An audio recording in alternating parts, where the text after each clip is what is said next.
The intensity of the main powerful evening. Well, this Sunday, far from peaceful, brought a new round of escalation. Namely, Ukraine attacked Moscow and Crimea, the Moscow region, and did so on a scale that hasn't been seen before. And here we have the damage to the oil refinery, damage in the social sector, and also I think the expensive Angstrom semiconductor manufacturing facility.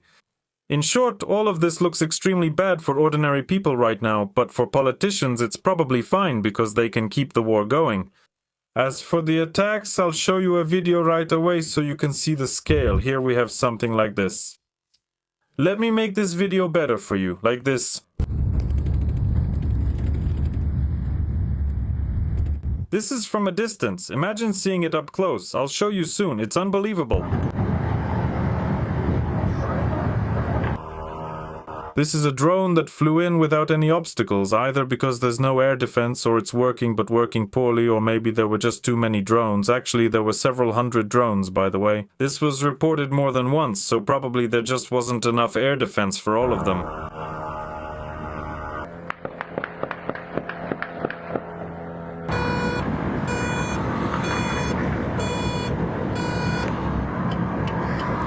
Well, they're trying to put it out, but of course this isn't something that can be done in a single day.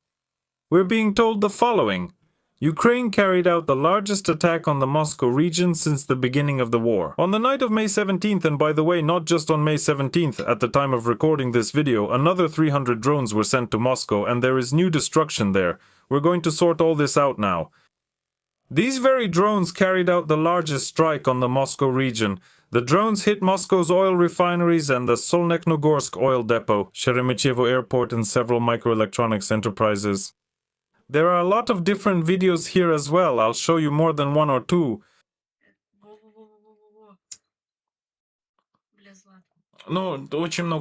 I wouldn't want to show the ones with swearing, of course. Later explosions were recorded in Klin, Zelenograd, Skodnya, Khimki, Dedovsk, and Durikino. Durikino, yes. In Zelenograd, that very NPO Engström was hit. As an IT specialist, I've heard about it. It's a Russian manufacturer of microchips for quite valuable navigation systems. This enterprise, it's not just anything, of course, it's used when guiding precision missiles. It doesn't just produce that, but naturally, apparently, one of the attacks happened precisely because they manufacture microchips for weapons.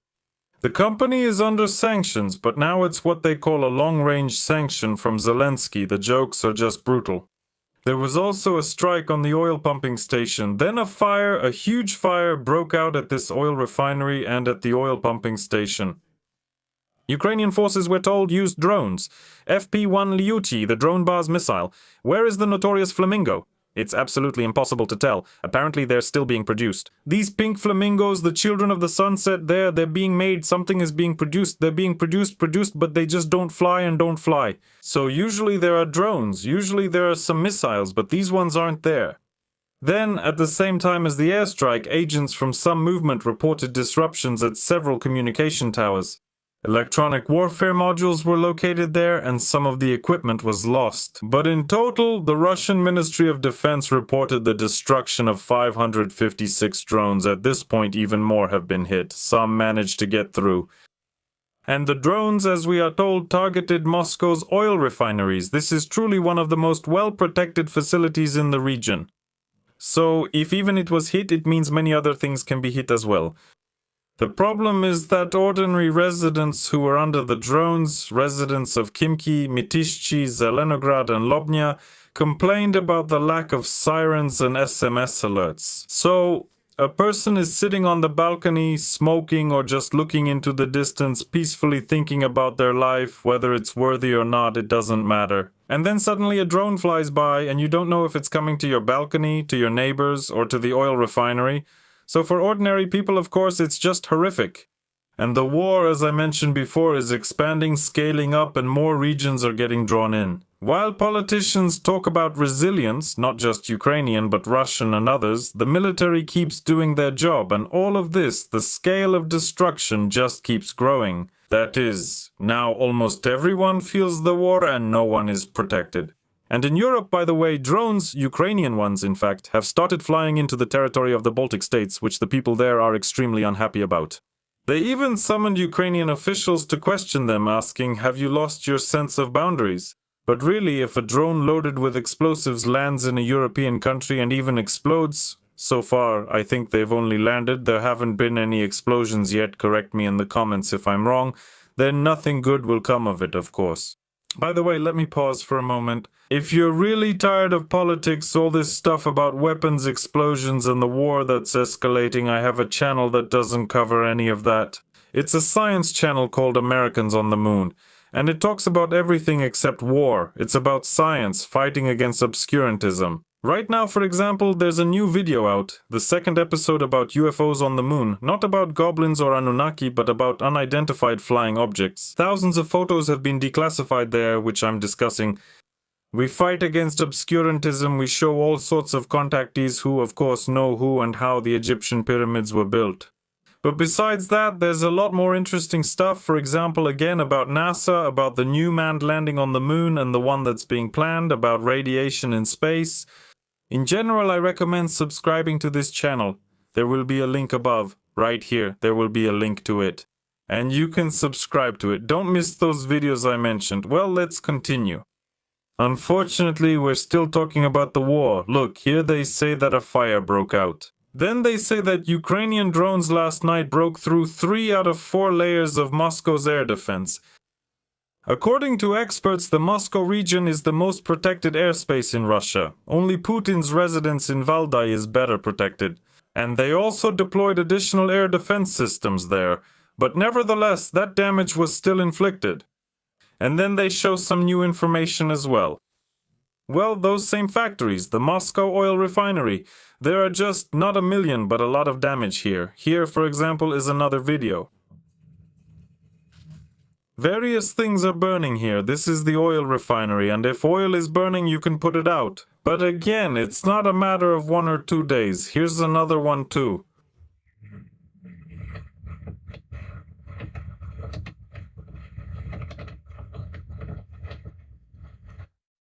Right here. So the fire is just, well, this is Durakino. Then there was also an attack at the Belbek airfield. As for Crimea, it was also attacked. At the Belbek airfield in Crimea, many sites were also hit, including air defense sites and defensive assets. Panzer S-2, a hangar with an S-400 radar. Various sites there, at least that's what they say.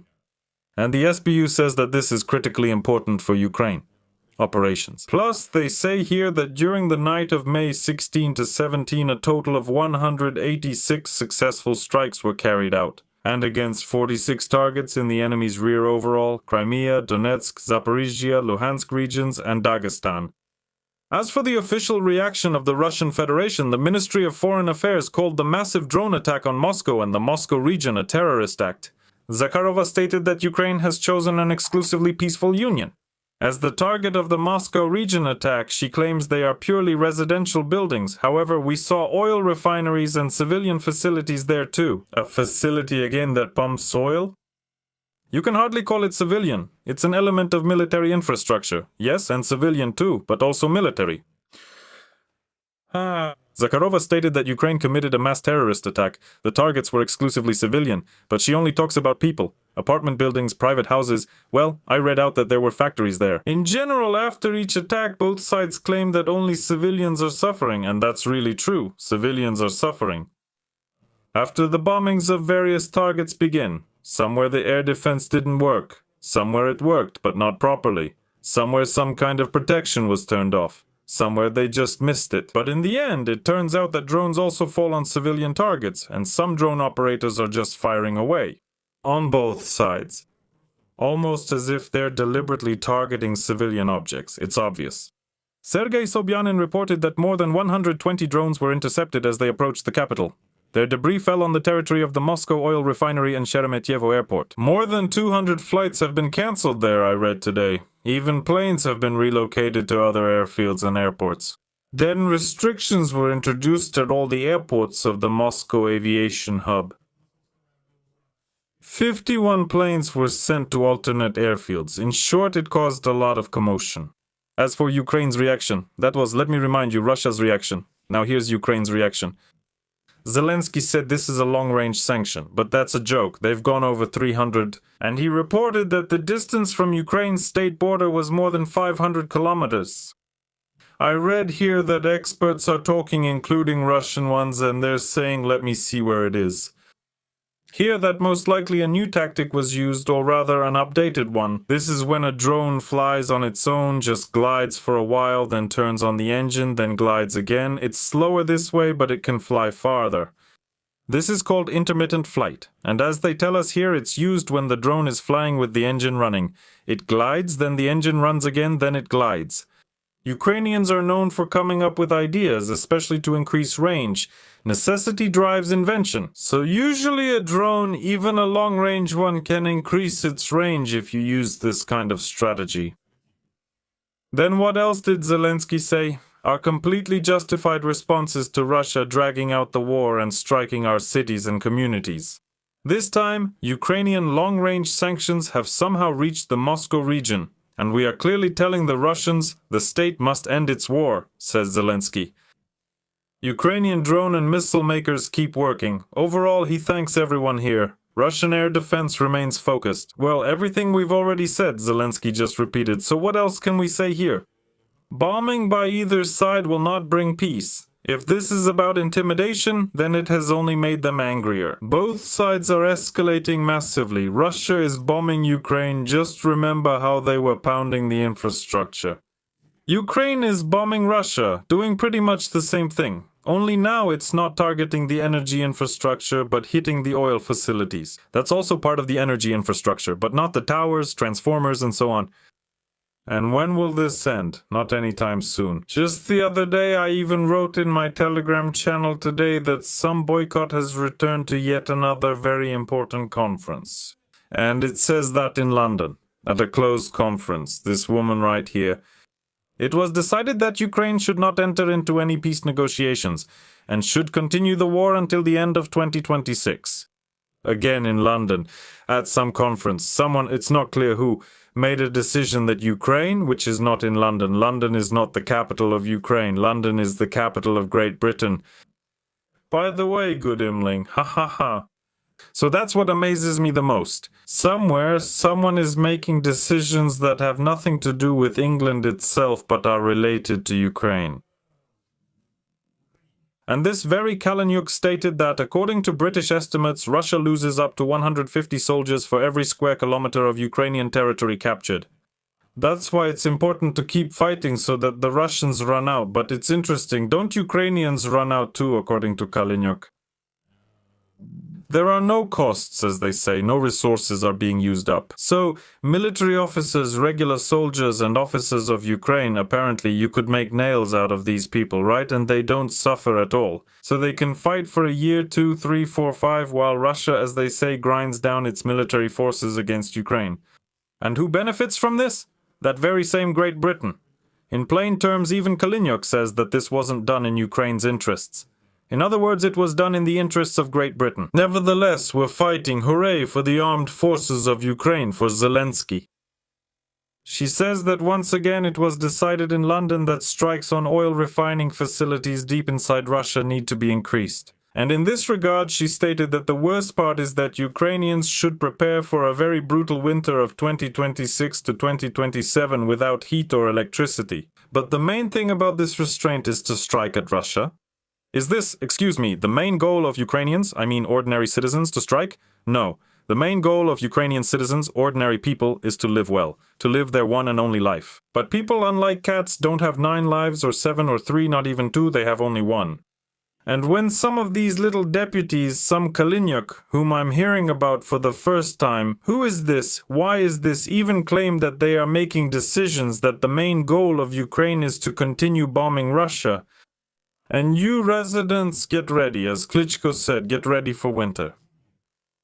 Well, a lot of questions come up. I mean, who is this for? What is it for? Is it so that these people can live their best lives, go to conferences, drink, eat, stay warm and comfortable? Let's put it this way, they kept fighting those same dumplings, later telling stories about which battle zones they had been to and what kind of filling the dumplings had. That one time, and I'm not talking about myself, I'm talking about the deputy, he even choked on a pit.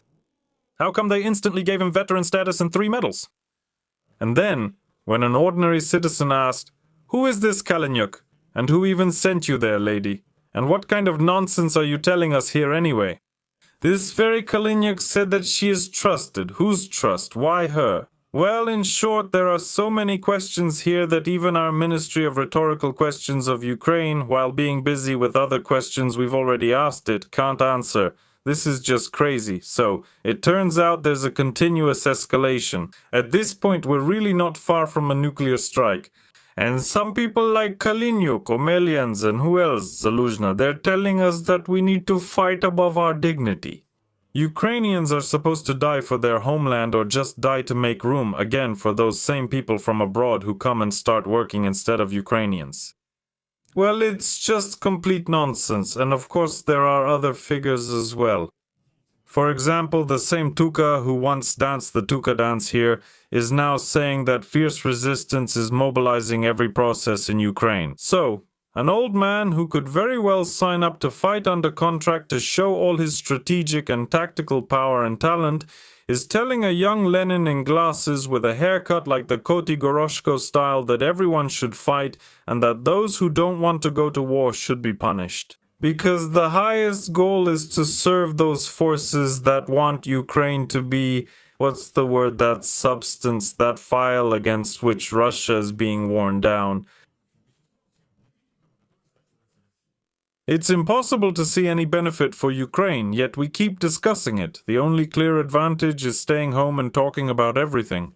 Of course, the country began to experience fierce resistance to the mobilization process from certain categories of citizens.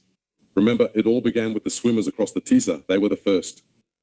This is understandable, but it didn't help the mobilization process. And Tuka himself said that at the beginning of the war, да только началась бомбардировка Украины, in Kyiv, with some guys, as he said, he was wandering around basements, then his joints started to hurt, and 2 weeks later he went home. That's it. Well, I mean, without any doctor's note, as I understand it. Grandpa's legs just started to hurt, and he went home, and everyone else stayed right where they were, in those same cold basements, to keep fighting.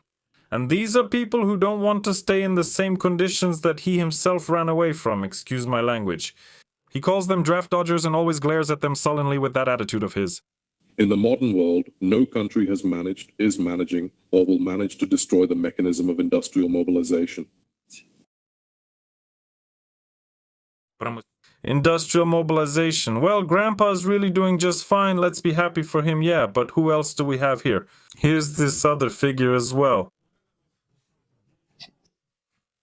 So look, once again, a mighty warrior. Hairstyle, glasses, clean-shaven, skin like from a beauty salon, everything color-coordinated, shirt, sweatshirt, or whatever that sporty blazer is. And he's talking again about the war. He's talking about Mendel, Zelensky's former press secretary, who, according to her, told the truth about Zelensky. There's so much there, I recommend it. Check out my episode on this topic, by the way. There you'll discover the depths of this person's greatness. So she, first of all, is harming all of Ukraine because now they've printed it out or given the opportunity for all world leaders who have relations with Zelensky today to see it. The internet needs to be blocked urgently so that world leaders can't watch the interview with Zelensky's former press secretary. Under no circumstances should dirty laundry be aired in public. It could already be there in piles, dusty snowdrifts in the corners and in the middle. Under no circumstances should dirt and trash be taken out. Cleaning your own house is forbidden because those guys in pink hoodies will stop buying those hoodies. Money, that's what matters most. Is someone really going to give him a standing ovation after she claims he set an example for Goebbels? Continuation.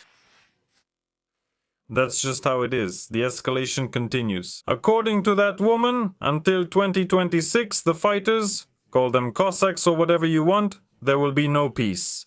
They think Ukrainians should be very happy about this. They should be beside themselves with joy and march in orderly ranks to the front, where, of course, there are no deputies, no children, and almost none of those in power, with very rare exceptions. Not so rare that it disproves the general rule.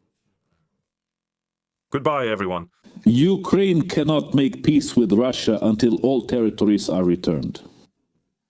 Even if the return of all territories is something that might take decades. because we insist not only on the territories that Ukraine lost during the full-scale invasion, but also on the territories that were occupied during the anti-terrorist operation, Joint Forces Operation, and the occupation and annexation of Crimea. They are de jure Ukrainian.